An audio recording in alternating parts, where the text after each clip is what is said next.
जय हिंद दोस्तों, मैं उम्मीद करता हूं कि आप सभी लोग हैप्पी, हेल्दी और मस्त होंगे।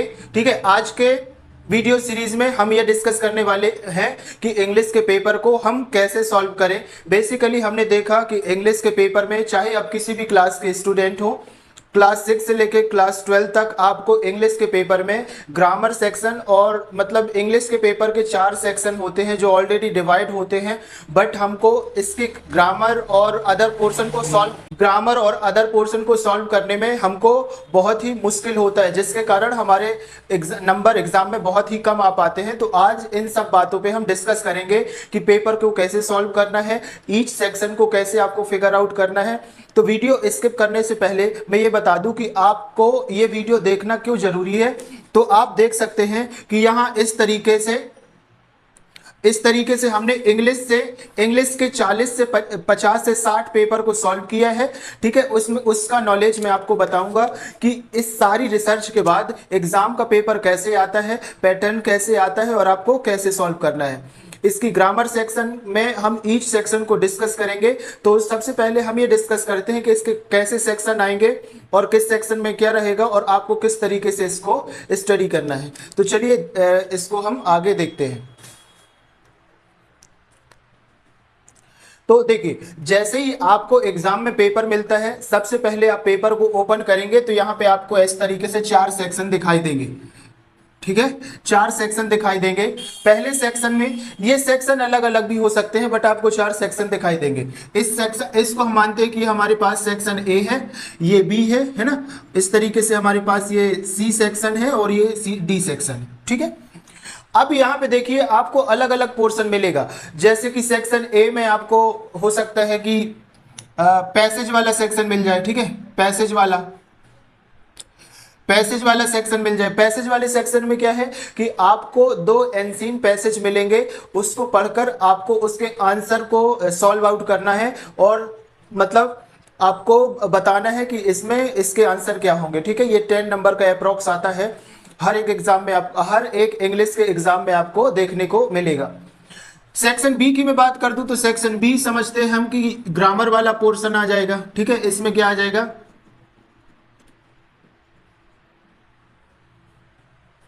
सेक्शन बी में हमने देखा कि ग्रामर वाला सेक्शन आ गया। ठीक है, सेक्शन सी में इस तरीके से देख सकते हैं कि सेक्शन सी में राइटिंग का सेक्शन आ गया। सपोज करते हैं राइटिंग का सेक्शन आ गया। अब राइटिंग के सेक्शन में आपको बहुत सारी चीजें देखने को मिलेगी। जैसे आप लोगों को पता होगा कि आपको क्या मिलेगा, एप्लीकेशन मिलेगा है ना। एप्लीकेशन मिलेगा, एक लेटर मिलेगा। दूसरा हम देख लेते हैं इस तरीके से पिक्चर स्टोरी। ठीक है, लास्ट टाइम 12 के पेपर में पिक्चर स्टोरी आई थी। पिक्चर स्टोरी में क्या होता है ये भी हम सब डिस्कस करेंगे। नंबर 3 आप देख लेंगे तो आपको एक ऐसे मिल जाएगा।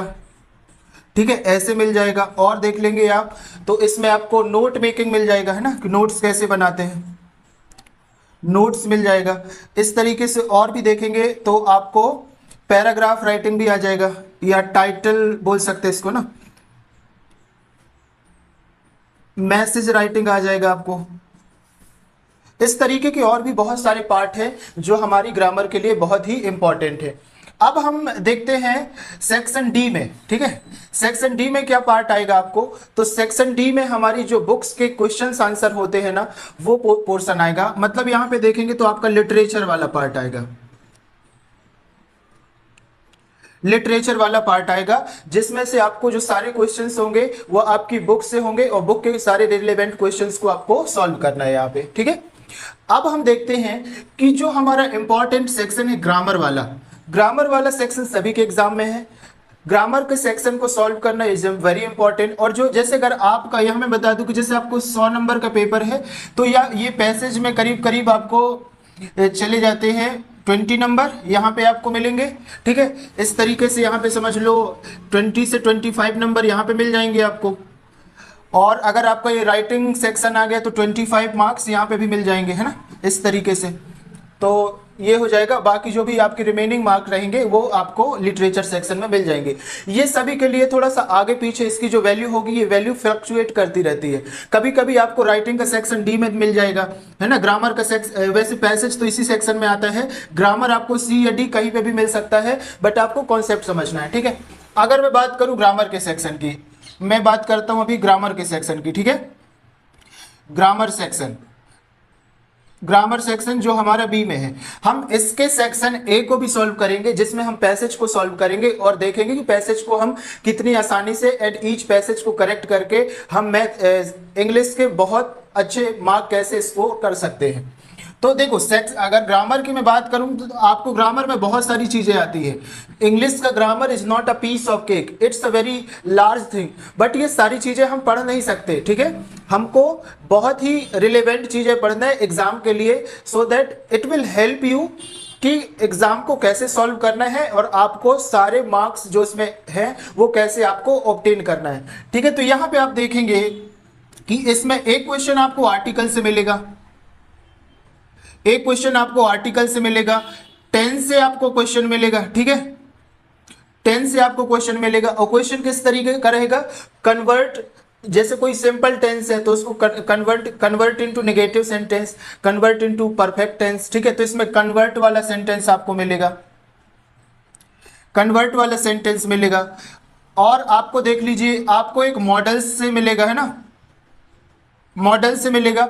मॉडल्स में अभी तक जो भी टेंस आए हैं, जो भी मैंने पेपर को ऑब्जर्व किया है, उसमें मैंने देखा कि कैन के सेंटेंस आए हैं, ठीक है, कैन के सेंटेंस आए हैं, कैन, मे के सेंटेंस आए हैं और माइट के सेंटेंस आए, ठीक है। ये हम इन सब चीजों को बहुत अच्छे से डिस्कस करेंगे। मॉडल्स के बाद आप देख लेंगे, मॉडल्स के बाद आप देख लेंगे कि यहाँ पे आपको एक्टिव वॉइस, पैसिव वॉइस, ठीक है, एक्टिव वॉइस, पैसिव वॉइस से एक सेंटेंस 100% मिलेगा, ठीक है। तो ये आपका बहुत सारा ऐसे ग्रामेटिकल पोर्शन हो जाएगा। तो जब हम ग्रामर को अभी जब डिस्कस करेंगे तो आपको एक बहुत ही हेल्पफुल थिंग रहेगी कि जो भी मैं एग्जाम्पल सॉल्व कराऊंगा वो ऑलरेडी आपके एग्जाम में आ चुके रहेंगे, ठीक है। तो इससे आपको क्या पता चलेगा कि किसी भी सेक्शन को, और आपके जो क्वेश्चंस रहते हैं ना, बाय द वे क्वेश्चन को आपको कैसे सॉल्व करना है और किस तरीके का एक पेपर फॉर्मेट भी आता है, तो ये आपको बहुत ही हेल्प करेगा। इसके बाद आ जाएगा, आपको देखने को मिलेगा कि डू एस डायरेक्ट आएगा, डू एस डायरेक्ट आता है, ठीक है, डू एस डायरेक्ट ये ग्रामर का ही सेक्शन होता है। तो डू एस डायरेक्ट में हमको क्या आ जाता है, जैसे ट्रू और टू का यूज आ जाता है, ठीक है, टू और टू का यूज आ जाएगा, इस तरीके से फिल इन द ब्लैंक्स में आ जाता है कभी कभी। इसके बाद हमको आ जाएगा नाइदर नॉर का यूज करके बता दो। इसके बाद आ जाएगा मैनी का यूज आ जाएगा, मैनी, ठीक है, मच आ जाएगा, ठीक है, इस तरीके से। और आ जाएगा लिटिल का तो बहुत ही कॉन्सेप्ट आता है। लिटिल का तो आप देखेंगे प्रीवियस ईयर का 12th का पेपर, 9th का पेपर, 8th का पेपर उठा के देखेंगे तो आपको यही क्वेश्चन मिलेंगे कि आपको पूछ रहा है लिटिल का कॉन्सेप्ट समझा दो, लिटिल का, है ना, लिटिल का कॉन्सेप्ट समझा दो। द लिटिल आ जाएगा आपको, आ लिटिल आ जाएगा, ठीक है। तो इस तरीके से आपको बहुत सारे ऐसे सेक्शन हैं जो आपको एग्जाम में देखने को मिलते हैं। आगे देख लो, यहाँ पे नो सूनर का यूज आ गया, नो सूनर। अनलेस का यूज आ जाता है ना, अनलेस के बाद आ जाता है आपका डिस्पाइट का यूज बहुत पूछता है आपको, तो यहां डिस्पाइट लिख सकते हैं, डिस्पाइट, ठीक है। तो इस तरीके से हमने देखा कि ये this is a format of the paper. आपको यहां पे इस तरीके से पेपर मिलेगा और आपको ईच सेक्शन को सॉल्व करना है। तो सबसे पहले आज हम देखेंगे ग्रामर वाले सेक्शन को, और उसमें ये देखेंगे कि हम ग्रामर वाले सेक्शन को कितने आसानी से सॉल्व करेंगे। And the each problem will come in your exam that will help you to correct the sentence, ठीक है, बिकॉज आपके एग्जाम में each marks is very helpful for getting good rank and good marks. तो यहाँ पे हमने देखा कि इतना सारा पोर्शन आएगा। देखो इंग्लिश का grammar is very big thing, बहुत बड़ी चीज है। तो हम सारी वो चीज रिलेवेंट चीजें पढ़ेंगे जो आपको एग्जाम के लिए इज इंपॉर्टेंट होगा। मैंने ऑलरेडी बता दिया कि एग्जाम्पल हम वो सॉल्व करेंगे जो आपके एग्जाम में ऑलरेडी आ चुके हैं, ठीक है। जैसे मैंने आपको ऑलरेडी बता दिया कि 50 से 60 पेपर का मैंने एनालिसिस किया है, ठीक है। तो 50 से 60 पेपर का जो एनालिसिस है ये सभी पेपर से जो भी एग्जाम्पल्स होंगे ग्रामर के, ठीक है, वो सब मैं सॉल्व कराऊंगा। तो चलिए देखते हैं ग्रामर वाले सेक्शन को। ग्रामर सेक्शन, ठीक है, ये ग्रामर का हमारा एक सेक्शन हो गया। इस सेक्शन में हम जितने भी क्वेश्चन आने वाले होते हैं, जिस तरीके की प्रॉब्लम्स आएंगे, हम सबको सॉल्व करेंगे। तो पहले नंबर पे हम लेते हैं कि आर्टिकल आएगा, ठीक है। आपको क्या आएगा भैया? आर्टिकल आएगा। आर्टिकल आपको कैसे सॉल्व करना है? तो यहाँ पे आप देखिए, आर्टिकल आप लोगों ने पढ़ा होगा, बहुत ही पहले से पढ़ लिया कि आर्टिकल हमारे पास 3 तरीके के होंगे। पहला आर्टिकल होगा ए, दूसरा होता है एन और तीसरा होता हमारा द, ठीक है। ये 3 ही आर्टिकल होते हैं। इन 3 आर्टिकल में मोस्ट ऑफ द सेंटेंस जो आते हैं वो हमारे कहाँ के आते हैं? Most of the sentence you will get कि यहाँ पे जब देखो, यहाँ पे जब हमारा कोई भी लेटर कॉन्सोनेंट से स्टार्ट हो जाएगा ना, और कॉन्सोनेंट क्या होता है हमारा? ए ई आई ओ यू, ठीक है। यहाँ पे ए ई आई ओ और यू हो जाएगा। तो ये तो हमारे वॉवेल होते हैं। इसको छोड़ के जो भी वर्ड यहाँ पे आ जाएगा वो हो जाएगा हमारा कॉन्सोनेंट, ठीक है। तो और यहाँ पे अगर एन लगाना है तो एन के प्लेस पे क्या आ जाएगा? अगर वॉवेल आया, ठीक है, इसको हम क्या बोलेंगे? वॉवेल। अगर ये वॉवेल आया तो क्या हो जाएगा हमारा? ए एन हो जाएगा। वॉवेल नहीं आया तो ए हो जाएगा। और हमारा जो कोई यूनिक थिंग होगा, कौन सी थिंग होगा? यूनिक थिंग के लिए किसका यूज कर देंगे? द का यूज करेंगे। अब हम यहाँ पे 3-4 सेंटेंस लेंगे और इसके एग्जाम्पल को समझेंगे। और जो एक सेंटेंस में ले रहा हूं ये आपके ऑलरेडी एग्जाम में आ चुके हुए क्वेश्चंस है, ठीक है। तो जैसे आप लोग यहाँ पे समझो, आप लोग मोस्ट ऑफ द टाइम आपको सेंटेंस मिलेगा एब्रीवेशन के। और एब्रीवेशन क्या होता है? एन के प्लेस पे देखो, एन में जब हमारा एब्रीवेशन आता है, एब्रीवेशन क्या होता है? आपको मिलेगा जैसे MLA, ठीक है, MLA, ठीक है। फिर SI, इस तरीके का आपको मिलेगा SI। मतलब इस तरीके से अगर कोई हमको पोस्ट शो कर रहा है तो वहां पे हमको किसका यूज करना है? AN का यूज करना है, ठीक है। यहाँ पे बात समझ आई क्या? अगर कोई एब्रीवेशन वर्ड मिलेगा तो आपको क्या यूज करना है? वहां पे N यूज करना है। और आपके मोस्ट ऑफ द एग्जाम, ठीक है, मैंने 50 से 60 पेपर का कैलकुलेशन किया, वहां पे मैंने देखा कि आपको कम से कम 40 सेंटेंस ऐसे हैं जो एब्रीवेशन से आए हैं। तो आपको ये ध्यान रखना है कि जब कभी भी किसी पोस्ट का नाम आ जाए, ठीक है, वहां पे आपको क्या लगाना है? एन लगाना है। बस बात खत्म यहाँ पे। तो इस तरीके के अगर मैं एक सेंटेंस आपको यहाँ पे कुछ एग्जांपल देता हूं तो इसकी जरा आप मेरे को प्रैक्टिस करके बताइए। तो जैसे यहाँ पे एक सेंटेंस देता है, ही बॉट डैश टॉय, ठीक है, फर्स्ट एग्जांपल आया। सेकेंड में देख लो आप, सेकेंड में क्या हो जाएगा? He is dash MLA of Jabalpur मान लो, ठीक है। थर्ड नंबर पे आपका क्या हो जाएगा? अ मैन हु, यहां पे आने, man who wrote this book is my friend, is my friend, ठीक है। ये 12th में आया था आपको अभी रिसेंटली। 4 देख लीजिए इस तरीके से आप, he Shaw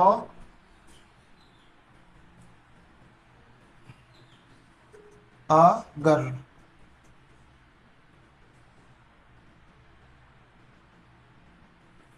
he saw a girl.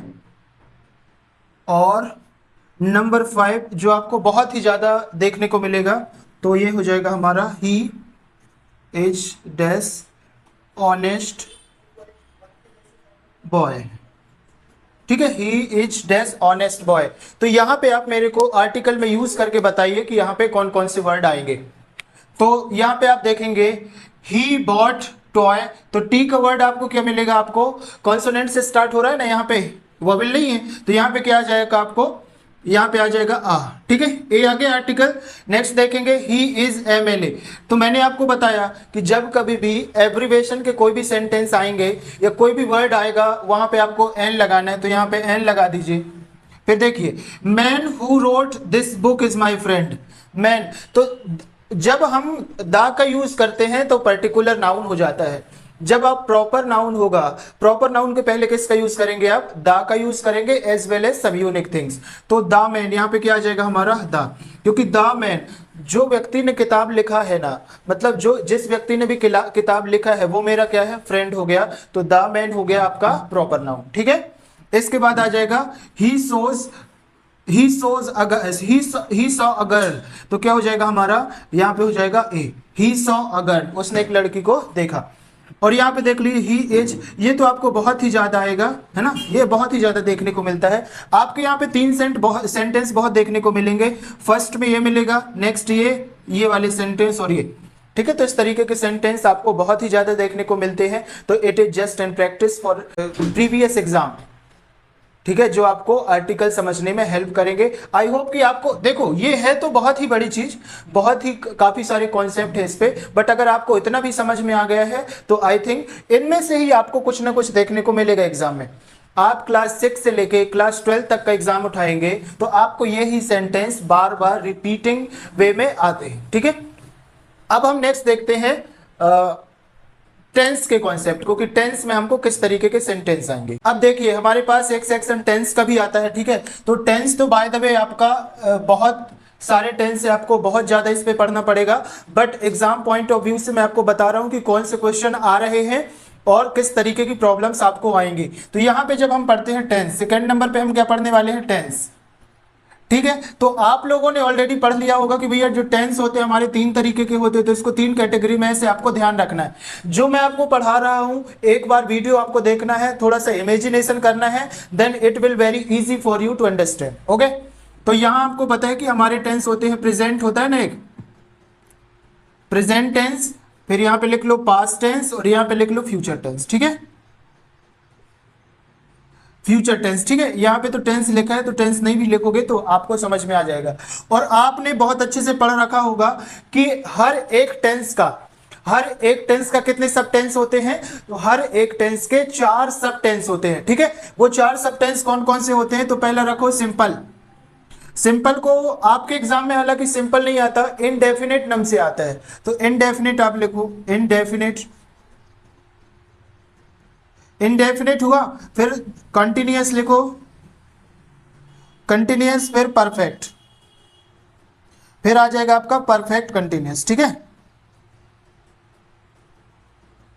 तो आपको मतलब आप पेपर पुराना उठा के कभी आपको देखने को मिलेगा तो आपको समझ आएगा कि आपको परफेक्ट कंटिन्यूअस का कोई भी टेंस देखने को नहीं मिलेगा, मतलब उसमें कन्वर्जन आपका नहीं आता है। तो जो ज्यादा आता है मोस्टली उसको हम यहाँ पे सॉल्व करेंगे। तो मैं अगर बात करूं इंडेफिनिट की, तो यहाँ पे देखो मैं अलग अलग थोड़ा सा इसको सेपरेट करके लिखूंगा। अच्छा, इसको अगर मैं थोड़ा सा ऐसे बना लूं, थोड़ा सा आगे, तो थोड़ा आसान हो जाएगा।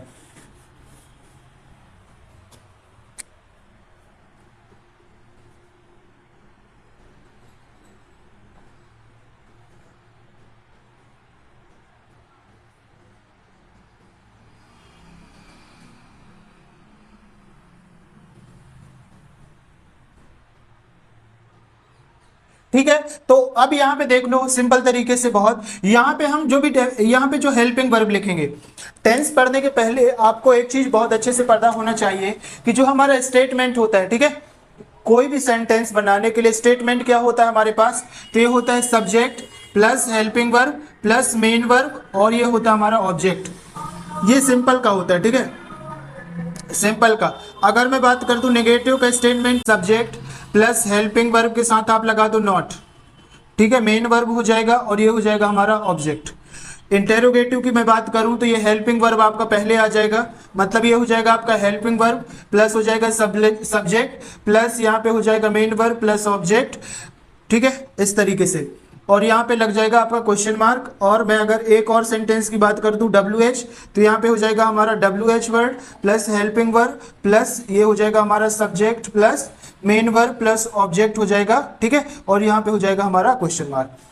तो यहाँ पे देखो WH वर्ड क्या होता है, इसकी वीडियो मैं ऑलरेडी बना चुका हूँ, ऊपर लिंक पे आप लोग चेक कर सकते हैं। ठीक है, तो यहाँ से आपको ये बेसिक ये स्टेटमेंट आपको कैसे समझना है, कैसे कैसे सारी चीजें होती हैं, इसके लिए मैंने ऑलरेडी वीडियो बना दिया है, ऊपर लिंक पे आया है, जो ऊपर बटन पे क्लिक करेंगे तो आपको पता चल जाएगा। ये चीज आपको पता होना चाहिए जब आप टेंस को कंप्लीट कर पाएंगे, अदरवाइज आपके लिए थोड़ा डिफिकल्ट हो जाएगा। तो हम यहाँ पे सिर्फ देखो, सब्जेक्ट तो कोई भी नाउन होता है, ठीक है, सब्जेक्ट कोई भी नाउन रहेगा तो सब्जेक्ट हो जाएगा। यहाँ से हेल्पिंग वर्ब क्या चाहिए, तो हेल्पिंग वर्ब के लिए आप लोगों को यहाँ पे ध्यान रखना है, मैं यहाँ पे एक बॉक्स बना रहा हूं, ठीक है, इस तरीके से मैं बॉक्स बना रहा हूं, इस बॉक्स में मैं हेल्पिंग वर्ब लिखूंगा तो आप लोग समझ जाएंगे इसको। ठीक है, ये हो जाएगा, और यहाँ पे ये बॉक्स बना दिए। ठीक है, तो यहाँ पे अगर मैं बात करूं इंडेफिनिट, प्रेजेंट इंडेफिनिट का यहाँ पे लिखूंगा, पास्ट इंडेफिनिट का यहाँ पे लिखूंगा, और फ्यूचर इंडेफिनिट की हेल्पिंग वर्ब मतलब इस बॉक्स में लिखूंगा। ठीक है, तो प्रेजेंट की जो हेल्पिंग वर्ब होती है हमारी, ये होती है आपकी डू लगती है। ठीक है, डू लगती है और क्या लगेगी, डज लगेगी। ठीक है, ये ध्यान रखना है आप, जब डू और डज लगेगी तब आपका जो वर्ब रहेगा वर्ब कन्वर्ट हो जाएगा V1 में। ठीक है, ये ध्यान रखना है आपको। सेकेंड चीज, पास्ट जो रहेगा, पास्ट में जो आपको हेल्पिंग वर्ब लगेगी वो डिड लगेगी, और जो आपकी वर्ब रहेगी वर्ब कन्वर्ट हो जाएगी V1 में। ठीक है, और फ्यूचर तो बहुत ही आसान है, फ्यूचर को समझने में ज्यादा आपको टाइम वेस्ट नहीं करना है। फ्यूचर में क्या है, इसमें लगा लो भैया आप विल लगा लो, ठीक है, और यहाँ पे वर्ब का फर्स्ट फॉर्म रहेगा। फ्यूचर में कोई दिक्कत नहीं है। डू का यूज कहां पे होगा, तो डू का यूज होगा प्लूरल के साथ, ठीक है, और डज का यूज हो जाएगा हमारा सिंगुलर के साथ। ठीक है, ये पे बात समझ आ गई क्या, सिंगुलर के साथ ये बात समझ आ गई, बहुत अच्छे से, बहुत बढ़िया। अब देखो कंटिन्यूअस, कंटिन्यूअस अगर मैं प्रेजेंट की बात कर दूं तो यहां पे आपको मिलेगा इज एम आर। ठीक है, यहां पे क्या मिलेगा आपको, is am are, is am are मिलेगा, और वर्ब का हमेशा कौन सा फॉर्म आएगा, फोर फॉर्म। और वर्ब का फोर फॉर्म मतलब क्या होता है, वर्ब का फोर फॉर्म मतलब होता है वर्ब के फर्स्ट फॉर्म में हम ING लगा देंगे तो क्या कन्वर्ट हो जाएगा हमको वर्ब का फोर फॉर्म। ठीक है, तो जब भी आप कंटिन्यूअस की बात करेंगे, जब भी आपको कोई भी टेंस कंटिन्यूअस में कन्वर्ट करना होगा, ठीक है, तो ये जो हेल्पिंग वर्ब रहेगी, हेल्पिंग वर्ब अगर सिंपल का है तो इज एम आर आ जाएगा, और यहाँ पे जो मेन वर्ब रहेगा ना, ठीक है, मेन वर्ब में कौन सा फॉर्म लगेगा, ये लगेगा फोर फॉर्म, ये क्या है आपका मेन वर्ब है। ठीक है, तो ये किसके साथ होगा, ये प्रेजेंट कंटिन्यूअस के साथ होगा। पास्ट कंटिन्यूअस की बात करूं तो यहाँ पे लग जाएगा वॉज, ठीक है, और लग जाएगा हमारा वर्ब, और वर्ब का कौन सा फॉर्म रहेगा भैया, तो वर्ब का रहेगा फोर फॉर्म। ठीक है, यहाँ पे बात समझ में आ गई। इसको अगर मैं थोड़ा सा रफ करता हूं तो ये आपको समझ आएगा कि अगर मैं बात करूं यहाँ पे, ये हो जाएगा हमारा वॉज वर्ब, मतलब ये हो जाएगा पास्ट का। फ्यूचर की मैं बात करूं यहाँ पे तो फ्यूचर हमारे साथ क्या हो जाएगा, ये ले लेगा हमारा विल बी, और यहाँ पे भी वर्ब का कौन सा फॉर्म आ जाएगा, फोर फॉर्म। वर्ब का फोर फॉर्म कैसे बनाते हैं, तो वर्ब के फर्स्ट फॉर्म में ING लगा देंगे तो वर्ब का फोर फॉर्म कन्वर्ट हो जाएगा। अगर मैं बात करूं यहाँ पे देखिए तो हो जाएगा प्रेजेंट परफेक्ट, प्रेजेंट परफेक्ट में हमारा आता है हैज हैव आता है। ठीक है, हैज हैव आता है, और जो हमारी हेल्पिंग वर्ब का मेन वर्ब का जो फॉर्म होता है वो हमेशा वर्ब का थर्ड फॉर्म आएगा। अगर वर्ब का थर्ड फॉर्म नहीं है, ठीक है, किसी भी कोई भी अगर टेंस से परफेक्ट है, अगर वर्ब का थर्ड फॉर्म नहीं है तो वहां पे परफेक्ट टेंस नहीं होगा। ठीक है, तो ये चीज आप लोग यहाँ पे समझ सकते हैं। ठीक है, तो ये हो जाएगा हमारे पास प्रेजेंट परफेक्ट। अगर मैं पास्ट परफेक्ट की बात कर दूं तो यहाँ पे हो जाएगा हमारा हैड हेल्पिंग वर्ब, और वर्ब का कौन सा फॉर्म लगेगा, तो वर्ब का फॉर्म लगेगा थर्ड वाला। ठीक है, और यहाँ पे मैं बात कर दूं फ्यूचर परफेक्ट की, तो फ्यूचर परफेक्ट में आ जाएगा, यहाँ पे आ जाएगा विल हैव, विल हैव यहाँ पे आ जाएगा आपके पास। ठीक है, और वर्ब का कौन सा फॉर्म रहेगा, वर्ब का थर्ड फॉर्म रहेगा। जहां पे भी आपको वर्ब का थर्ड फॉर्म दिखाई दे वहां पे समझ लेना कि ये परफेक्ट टेंस है। जहां पे भी आपको वर्ब का फोर फॉर्म मतलब ING वाला फॉर्म समझ में आए या दिखाई देता है तो वहां पे आप समझ लेना कि ये कंटिन्यूअस टेंस है। आपको समझना क्या है, ओनली प्रेजेंट का सिंपल, जहां पे डू और डज लगेगा, सिंगुलर के साथ लगेगा हमारा डज और प्लूरल के साथ लगेगा डू। एक चीज ध्यान रखो, जब सिंपल सेंटेंस बनेगा तो प्रेजेंट सिंपल में कोई भी हेल्पिंग वर्ब नहीं लगेगा। ठीक है, यहां पे बात समझ में आ गई। सेम हो जाएगा पास्ट के साथ। फ्यूचर तो बहुत ही आसान है, फ्यूचर बहुत ही सिंपल है। ठीक है, यहां पे बात समझ में आ गई। तो I think it is just a concept to understand the tense जो भी आपका आता है। अब आपको एग्जाम में कैसी प्रॉब्लम आएगी, ठीक है, तो कुछ एग्जाम के प्रीवियस क्वेश्चंस को हम सॉल्व कर लेते हैं जो आपके ऑलरेडी एग्जाम में आए हुए हैं। तो चलिए देखते हैं, कुछ क्वेश्चंस यहाँ पे एग्जाम्पल लिखते हैं, फिर उनको हम सॉल्व करेंगे।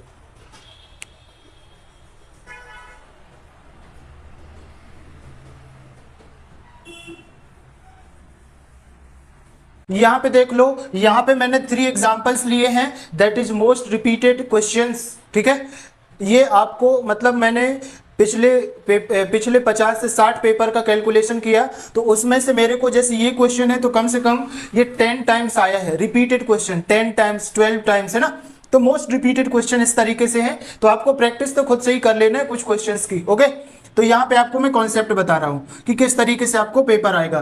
जैसे लिखा teacher teach a lesson, teacher teach a lesson, आपको कन्वर्ट किस में करना है, कन्वर्ट इनटू पास्ट परफेक्ट में। तो आपको क्या करना है, ये जो फर्स्ट में होता है इसको बोलते हैं सब्जेक्ट, है ना, सब्जेक्ट हो जाएगा। तो यहाँ पे आपको लिखना है टीचर, टीचर के बाद क्या आ जाता है हमारा स्टेटमेंट कि जब हम पास्ट परफेक्ट में, जब हमारा सिंपल क्या आ जाएगा तो हमारा हो जाएगा हमारा हेल्पिंग वर्ब। सब्जेक्ट के बाद ये हो जाएगा सब्जेक्ट, सब्जेक्ट के बाद क्या चाहिए हमको, हेल्पिंग वर्ब। और आपको पास्ट परफेक्ट जब यहाँ पे जाएंगे तो यहाँ पे परफेक्ट मिलेगा और पास्ट ये मिलेगा, मतलब ये हो जाएगा पास्ट, है ना, ये हो जाएगा इस तरीके से पास्ट। तो पास्ट परफेक्ट की हेल्पिंग वर्ब क्या होगी भैया, तो हेड होगी और वर्ब का थर्ड फॉर्म लगेगा, ठीक है। तो टीच हो जाएगा हमारा क्या, हेल्पिंग वर्ब होगा, टीच हो जाए, सॉरी टीच हो जाएगा हमारा मेन वर्ब, ये टीच हो जाएगा ना मेन वर्ब, ये वाला ये क्या है हमारा मेन वर्ब है, और ये पूरा क्या है हमारा ऑब्जेक्ट है। तो टीचर टीच का हेल्पिंग वर्ब क्या हो जाएगा हमारा यहाँ पे, हेड हो जाएगा। टीच हेल्पिंग वर्ब क्या हो जाएगा यहाँ पे, हेड, टीचर हेड, टीच का थर्ड फॉर्म हो जाता है टॉट, ठीक है, टीच का थर्ड फॉर्म क्या हो जाता है, टॉट, टॉट को हम लिखते हैं TOUGHT, ठीक है। Teacher had taught a lesson, teacher had taught a lesson, ये हो जाएगा आपके पास। तो ये हो जाएगा आपका कंफर्म आंसर। सेकेंड देख लीजिए, he plays match, he plays match. अब इसमें क्या करना है, convert into future simple tense. तो फ्यूचर सिंपल में जब आप जाएंगे तो यहाँ पे देखिए फ्यूचर सिंपल या फ्यूचर इंडेफिनिट, इसको बोलते हैं हम सिंपल भी, है ना, सिंपल। तो सिंपल में जब जाएंगे तो ये हो जाएगा आपका फ्यूचर, ठीक है। तो फ्यूचर का सिंपल जो रहेगा आपका, उसमें आपकी हेल्पिंग वर्ब क्या है, विल है, हेल्पिंग वर्ब क्या है आपकी, विल है। तो यहाँ पे देख लीजिए क्या हो जाएगा, सबसे पहले क्या आएगा हमारा, सब्जेक्ट आएगा, तो ये हो जाएगा सब्जेक्ट हमारा, तो ये आ जाएगा ही, फिर आता है ये होता है हमारा वर्ब, ठीक है। तो यहाँ पे हेल्पिंग वर्ब तो है नहीं, तो यहाँ पे हेल्पिंग वर्ब क्या है, हमारी हेल्पिंग वर्ब है विल, तो ये हो जाएगा हमारा विल। प्ले का हो जाएगा हमारा फर्स्ट फॉर्म, तो ये हो जाएगा प्ले, और ये हो जाएगा मैच, ठीक है। तो ये हो जाएगा आपका करेक्ट आंसर, ठीक है। ये बात समझ में आ रही है। Child will be crying, child will be crying, ये बोल रहा है प्रेजेंट सिंपल में इसको कर दो कन्वर्ट। तो प्रेजेंट जब आप सिंपल जाएंगे तो सिंपल में कोई हेल्पिंग वर्ब नहीं लगती, ये हेल्पिंग वर्ब कब लगती है, नेगेटिव बनाते समय। कब लगेगी ये, नेगेटिव बनाते समय, ये भी कब लगेगी, नेगेटिव के समय, ठीक है। जब आप सिंपल बनाएंगे तब कोई भी हेल्पिंग वर्ब नहीं लगेगी। तो ये हो जाएगा हमारा चाइल्ड, चाइल्ड क्राइंग की, क्राइंग का हमारे पास फिफ्थ फॉर्म क्या हो जाता है, क्राइज हो जाता है,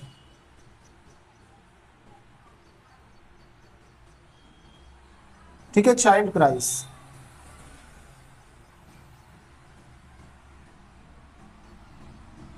ठीक है। तो इस तरीके से आपको बहुत सारे ऐसे सेंटेंस देखने को मिलेंगे प्रीवियस एग्जाम में, जिसकी आप लोग प्रैक्टिस कर लेंगे तो ये सारे सेंटेंस बन जाएंगे।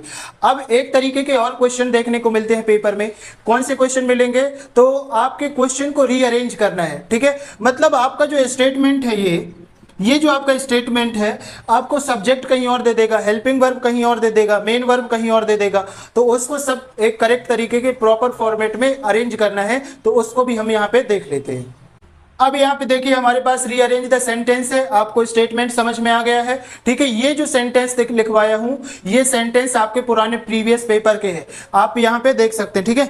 ये यहाँ पे आप देखेंगे, ये 3rd नंबर पे, ठीक है, 3rd नंबर पे दिख रहा है ना, ये इस तरीके से तो आपको दिखाई देगा कि सारे सेंटेंस जो ये है ये प्रीवियस एग्जाम में ऑलरेडी कई बार 2 से 3-4 बार रिवाइज रिपीट हो रहे हैं, इसीलिए आपको मैं यहाँ पे सॉल्व करा रहा हूँ। तो जैसे हमारे फर्स्ट सेंटेंस दिया क्या है, you have how much experience got. तो हमको पता है भैया हाउ मच आ गया, मतलब ये WH स्ट्रक्चर हो गया। WH वर्ड क्या होते हैं इसको समझने के लिए ऊपर जो लिंक आ रही है उस पर क्लिक करेंगे तो आपको WH वर्ड समझ में आ जाएगा। ठीक है, तो हमको सबसे पहले क्या चाहिए, WH वर्ड। तो सबसे पहले हमको मिल गया WH वर्ड। फिर चाहिए हमको हेल्पिंग वर्ब। तो भैया हेल्पिंग वर्ब क्या है, तो हमने अभी पढ़ा हैज हैव। ठीक है, हैज हैव पढ़ा, तो यहाँ पे हमारे पास हेल्पिंग वर्ब क्या है, तो दूसरे नंबर पे हेल्पिंग वर्ब आ गया। तीसरे नंबर पे हमको चाहिए सब्जेक्ट, तो ये हो जाएगा हमारे पास सब्जेक्ट। फिर क्या चाहिए हमको, मेन वर्ब चाहिए। तो मेन वर्ब क्या हो जाएगा हमारे पास, मेन वर्ब क्या हो जाएगा, ये हो जाएगा हमारे पास, ये हो जाएगा हमारे पास 4 नंबर पे, और ये हो जाएगा हमारे पास लास्ट नंबर पे, मतलब 5th नंबर पे। ठीक है, अब सारे को अरेंज करेंगे तो क्या हो जाएगा, सभी वर्ड को जब हम सिस्टमेटिक तरीके से अरेंज कर देंगे तो हमारे पास क्या हो जाएगा यहाँ पे, तो हमारे पास ये हो जाएगा, सबसे पहले आ जाएगा हाउ मच, हाउ मच। ठीक है, ये हो जाएगा हमारे पास हाउ मच। फिर हो जाएगा सेकेंड नंबर हैव, फिर यू, फिर आ जाएगा गॉट एक्सपीरियंस। ठीक है, how much have you got experience. अब आपके मन में एक क्वेश्चन चल रहा होगा, आपके मन में एक क्वेश्चन चल रहा होगा, कौन सा क्वेश्चन, कि सर वर्ब तो ये भी है, ये भी है, तो आपने इस वाली वर्ब को लास्ट में क्यों रखा, इस वाली वर्ब को आपने पहले क्यों नहीं रखा। तो भैया आप लोगों को एक चीज पता होना चाहिए बहुत अच्छे से कि ये कौन सा टेंस है। हैव आ गया तो हैव के साथ वर्ब का थर्ड फॉर्म लगता है कि नहीं। तो जो हमारा गेट होता है, गेट, गॉट, और होता है हमारा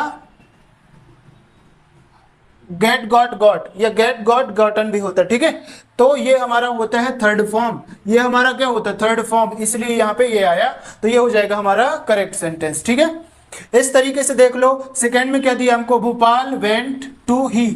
अब हमको देख लो ये सिंपल सेंटेंस है, तो सिंपल सेंटेंस में देख लो यहाँ पे अफर्मेटिव सेंटेंस में, तो सबसे पहले क्या चाहिए हमको, सब्जेक्ट। तो यहाँ पे देखो भैया सब्जेक्ट क्या है, तो ये मिल गया हमको सब्जेक्ट। फिर सेकंड नंबर पे क्या चाहिए, हेल्पिंग वर्ब। तो सिंपल सेंटेंस का जो पास्ट का रहता है उसमें कोई भी हेल्पिंग वर्ब नहीं होता है, दैट मीन्स हमको चाहिए मेन वर्ब। तो यहाँ पे मेन वर्ब क्या हो जाएगा, ये हो जाएगा हमारा मेन वर्ब सेकंड नंबर पे, और ये हो जाएगा लास्ट ऑब्जेक्ट। इसको हम लिखेंगे तो क्या हो जाएगा, he went to Bhopal, he went to Bhopal. ठीक है, समझ गए, तो ये हो जाएगा आपका करेक्ट सेंटेंस। थर्ड नंबर पे देख लीजिए, ये हो जाएगा हर मदर गुड फूड कुक्स। तो कुक्स क्या हो जाएगा भैया, तो यहाँ पे देख लो ये सिंपल सेंटेंस है, और सिंपल सेंटेंस में क्या होता है, सब्जेक्ट हेल्पिंग वर्ब होता है ना। ठीक है, तो ये हो जाएगा हमारे पास फर्स्ट नंबर पे। फिर हो जाएगा वर्ब चाहिए, मेन वर्ब चाहिए ना, यहाँ पे मेन वर्ब चाहिए, तो ये हो जाएगा इसका मेन वर्ब। तो ये हो जाएगा मेन वर्ब, मतलब ये चाहिए हमको सेकंड नंबर पे, ये हो जाएगा लास्ट। तो क्या हो जाएगा, हर मदर, ठीक है, हर मदर कुक्स। ठीक है, कुक मतलब क्या होता है, खाना बनाना, कुक मतलब खाना बनाना, ये हो जाएगा गुड फूड। ठीक है, by the way every mother make good food. ठीक है, आपकी मदर भी गुड फूड बनाती होगी, बनाती है ना। ठीक है, अच्छा लगता है, घर का खाना तो सभी का अच्छा लगता है, बट आजकल हमको आदत हो गई है जंक फूड खाने की, तो we are addicted about junk food. तो क्या करोगे, ठीक है, तो जंक फूड को अवॉइड करना है, बिकॉज मदर कुक्स गुड फूड। ठीक है, ये चीज आपको ध्यान रखना है, मदर कुक्स गुड फूड। लास्ट देखिए, गोपाल हिज लंच हैड। अब यहाँ पे देख लीजिए, यहाँ पे हैड आया और हेड आया, हेड आया और हेड 2 टाइम्स आया ना। तो यहाँ पे मेरे को बताइए, हेड आ गया मतलब ये क्या हुआ, परफेक्ट हुआ कि नहीं, किसका परफेक्ट हुआ, पास्ट का परफेक्ट। जब हमने देखा तो पास्ट के परफेक्ट की हेल्पिंग वर्ब हेड होती है, और जब भी परफेक्ट होता है तो वहां पे वर्ब का कौन सा फॉर्म आएगा, थर्ड फॉर्म आएगा। तो यहाँ पे देख लीजिए ये परफेक्ट हो गया, तो परफेक्ट सिंपल हो गया ना। तो सबसे पहले क्या आ जाएगा हमारे पास, पहले आ जाएगा सब्जेक्ट होगा, पहले नंबर पे सब्जेक्ट। तो यहाँ से देखिए ये हो जाएगा हमारे पास फर्स्ट। फिर आ जाएगा भैया हेल्पिंग वर्ब, तो हेड और हेड दोनों जगह है, तो हम चाहे तो इसको भी हेल्पिंग वर्ब ले सकते हैं या इसको भी ले सकते हैं। ठीक है, ये हो जाएगा हेड। फिर इसके बाद आ जाएगा हमारा हेल्पिंग वर्ब हुआ, मेन वर्ब हुआ, तो ये है, ये हो जाएगा हमारे पास मेन वर्ब थर्ड नंबर पे, और ये हो जाएगा हमारा 4 नंबर पे।